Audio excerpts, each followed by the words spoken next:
بچه ها امروز با آریا میریم عکاسی. از صبح میگه ترمه با این استایل خیلی دلبر شدی. منم فقط میگم امروز قراره یه عالمه دل ببرم. بچه ها اگه فقط یه ذره بهش نزدیک بشم ببینید چی میشه. ها همین کافی بود. بچه های بعضی لحظه ها انگار قلبت یهو گرم میشه بی دلیله، یا شاید به خاطر یه نفر. این حس همینه.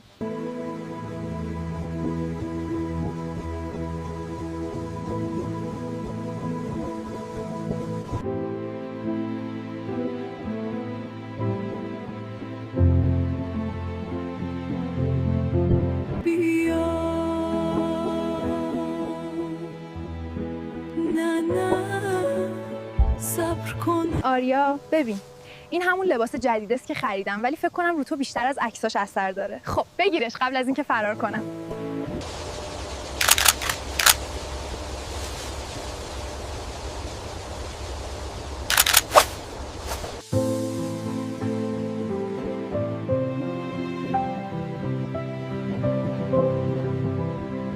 عکاسیمون تموم شد، ولی من هنوز کلی شیطونی تو آستینمه.